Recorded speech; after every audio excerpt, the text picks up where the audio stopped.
On remet la ligne bleue, peut-être une possibilité pour Klaus Niklaus, le tir, un rebond accordé par Niffler et goal! Sturny à 5 secondes du retour de Jelovac qui ouvre le score à 13 minutes et 21 secondes de la fin de ce premier tiers. C'est mérité pour une équipe bernoise volontaire et entreprenante dans ce début de partie.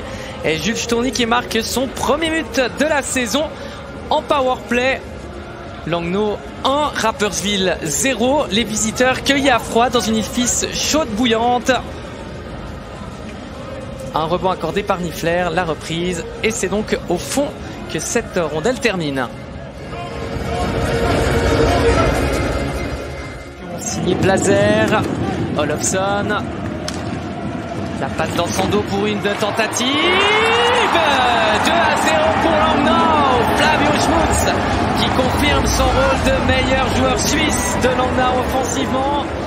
Et les Bernois qui doublent la mise après 10 minutes et 34 secondes. C'est donc Flavio Schmutz sur cette très mauvaise intervention de Melvin Niffler qui marque le deuxième but bernois. Ça part de cette accélération d'Olofsson. Ce tir qui paraissait anodin de, il me semble, Alexandre Grenier. Et sur le rebond, eh bien Flavio Schmutz peut reprendre et la glisser au fond de la cage de Melvin Niffler. Avec de la réussite, on ne va pas se le cacher.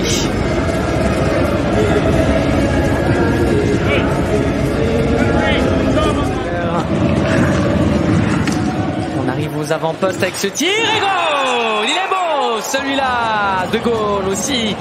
C'est Yannick Brusweiler qui permet à Rapperswil de réduire le score à 1 minute et 25 secondes de la première sirène. Alors que Langnau venait d'aller inquiéter Melvin Niffler, ça part de la relance de Igor Jelovac. Il a un tout petit peu attendu avant de décocher son tir, Yannick Brusweiler, et il a trouvé la toile d'araignée. Pounenovs battu une première fois ce soir. On verra s'il y aura la même réussite cette fois-ci. Ce powerplay qui va peut-être commencer avec une possibilité. Si Jérémy Vix... C'est goal, et c'est goal, on n'a pas trop compris comment ça se fait que Langnau se soit fait autant avoir. On a particulièrement été surpris, on va pas vous le cacher. Jérémy Vick qui prend de vitesse tous les Bernois et c'est 2 partout. J'ai presque cru en toute honnêteté qu'en fait c'était les 2 Bernois qui allaient aller à l'attaque tant ils ont accéléré vite et que Jérémy Vick s'était battu pour revenir défendre, mais non, c'était bien Pounenovs qu'il s'est retrouvé et c'est donc 2 partout. Halil Fils et Jérémy Vick qui offrent l'égalisation à Rapperswil. Scénario assez improbable. Attention l'échappée pour Nando Eggenberger face à Pounenovs. Et ça va finir au fond, mais ça va être litigieux surtout. Parce que la cage a été déplacée. Mais ça serait le 3-2 pour Rapperswil.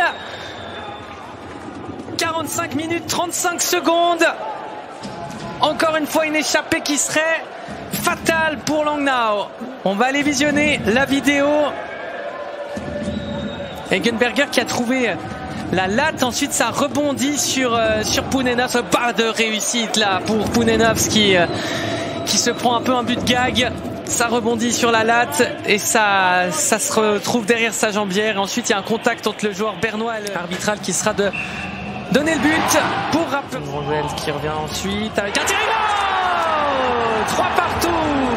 Égalisation de Langnau sur ce tir d'Alexandre Grenier. Les compteurs sont remis à 0, 3 partout, Halil Fils.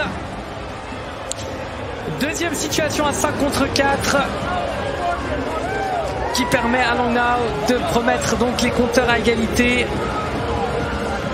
Ça part de cette bonne passe sur le côté droit signé Anthony Hugnin et ensuite il a tenté sa chance, Alexandre Grenier. Il n'était même pas plus masqué que cela, hein, Melvin Niffler d'ailleurs, mais quel tir d'Alexandre Grenier qui ne lui laisse aucune chance.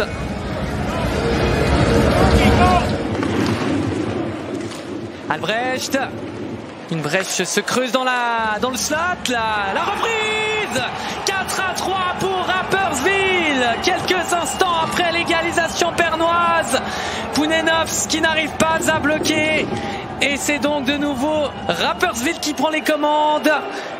Nico Dunaert, lui aussi, débloque son compteur dans cette saison 2021-2022 de National League. Ça part d'un bon travail de Yannick Lennart Albrecht. Et ensuite, c'est un peu la panique dans ce slot. Et Pounenovs est masqué par ses propres défenseurs. Albrecht lui-même se fait un peu surprendre par ce puck qui lui arrive tranquillement dessus. Et Dunaert, avec de la réussite, la met au fond des filets. C'est 4-3 pour Rapperswil. Dunaert, Eggenberger, les goals! 5-3 pour Rapperswil en jeu de puissance. Nando Eggenberger qui pour la deuxième fois en 2 matchs trouvera le chemin des filets, confirmant son statut de top scorer et surtout son 5e but de la saison déjà pour lui. Magnifique début de saison de Nando Eggenberger, très bien servi ici par Nathan Wardou qui se verra récompensé d'un point. C'est son 3e de la saison à Nathan Wardou, qui lui aussi fait un début de saison très correct, pour dire que c'est sa première saison véritable en National League. Olofsson au centre, et goal! 5-4 à 2 minutes et 2 secondes de la 3e sirène à 6 contre 5. Langnau qui revient encore à une longueur. On va avoir droit à un scénario de fou en cette fin de partie à Lille-Fils. Et Jesper Olofsson qui jusqu'ici cette saison, à chaque fois qu'il marque, en marque 2. Est-ce que ça augure quelque chose pour la fin de cette rencontre? On verra. En tout cas, un scénario qui commence à devenir très exceptionnel à Lille-Fils, alors qu'on partait franchement de loin à l'entame de ce 3e tiers qui n'avait que très peu de temps.